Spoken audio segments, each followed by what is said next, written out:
Hello and welcome. I'm Lucy. I'm a yoga teacher and a wellness advocate. Today I want to talk about why you're getting bad period pains and why smoothies are the reason why that is happening. A few days ago, I was physically sick because I was in that much pain from period pain. I wanted to talk about it because I realised why that happened, the steps that I've been doing to improve my period and not having cramps to the point where you literally can't function.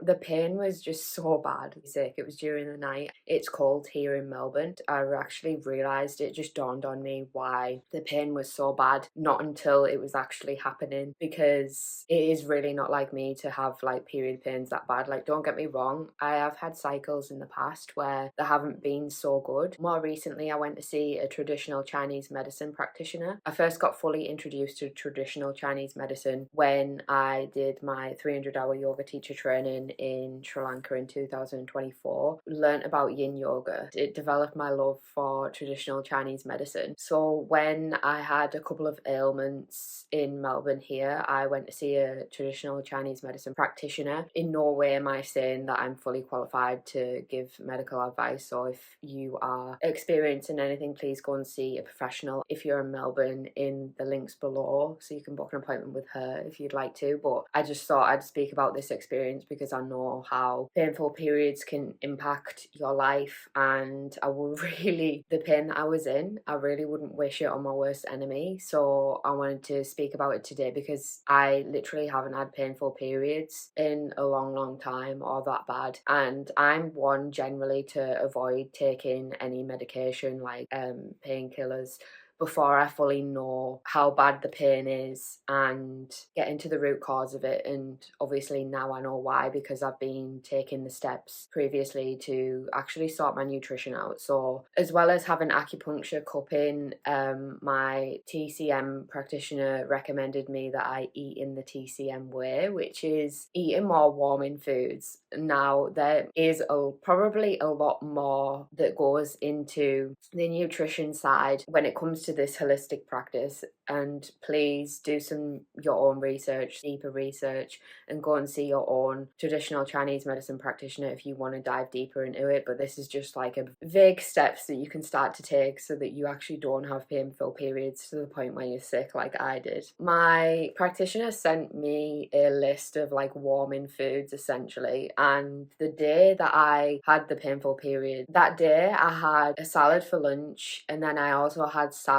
with my dinner, my tea. Or even before that, I'd been having a lot of matcha, which is super cooling. I'd kind of gone back to my old ways, but just before I went to see my practitioner, she basically was saying that I need to eat more warming food because that's kind of where the muscle tension is coming from, as well as doing jiu-jitsu. Before that, I feel I was kind of just going with anything, like not really paying any particular attention to the foods that I'm eating. Of course, I always try to eat fairly healthy, but the foods that I were probably eating was more like raw, like relying on fruit, having salad a lot, and not really having those warming vegetables like sweet potato, pumpkin. What else? I've written a list. So warming foods, also cooked as well, are way better for digestion. Another thing that I was doing was having cow's milk, which is super heavy and slows your digestion down basically. And when I made the switch to oat milk from cow's milk, like I just felt significantly lighter in my stomach already. Like, it's actually crazy. So yeah, warming foods, you can look on the internet, you have free will. Soups, lentils, salmon, sweet potato or pumpkin, those are the things that I've listed. So warming and also cooked, which helps with digestion because it's easier to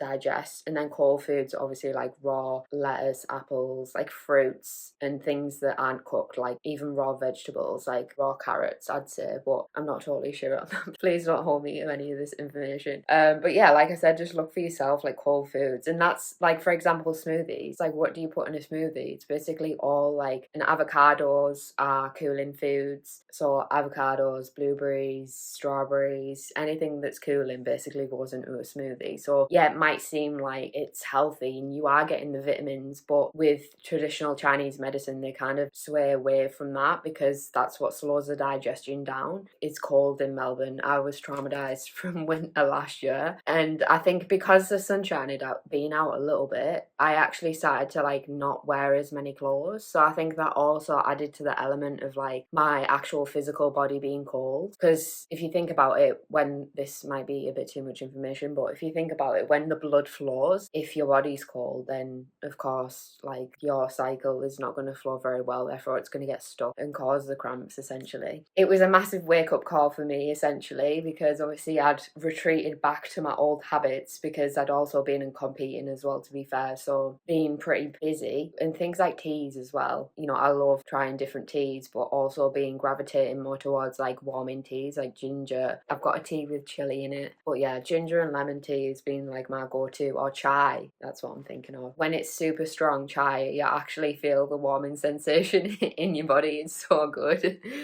Yeah, chai tea is actually really super popular in Australia, not so much in the UK. So that's literally it. Short and sweet. Physically sick because the pain was so bad. I was actually saying to myself, no, like this can't be happening. It happened. It's so bad. But I just wanted to highlight this, that I have clearly, you know, been relying on and not taking too much time to actually think about what I'm eating and how that's impacting my body. And I just think this completely, it's like a wake-up call for me. Like, people might think that yoga teachers are perfect, but in reality, like, we're also just learning and also constantly improving. So I just, yeah, it was a massive wake-up call for me, going back into those old habits of not paying attention to the foods that I'm eating and making sure that they're nourishing for my body, particularly around your cycle. So please try some of these things. You might want to do your own research on the warming foods that you like, because some you might not like pumpkin, but I actually love it. So research warming foods that you like, and particularly eat these just before you cycle and on your cycle to improve internal heat, and so that it might prevent you from getting cramps to the point where you're sick. But please seek medical advice if you need it. I am not qualified to do this. This is just from my experience and what I found, and I thought that it might help you, or it probably will help you, because it's crazy and I actually just love traditional Chinese medicine. So I hope you've enjoyed this video. If you've got any questions, let me know, and I wish you cycles with no pain and definitely not being sick. So yeah, see you on the next video. Bye.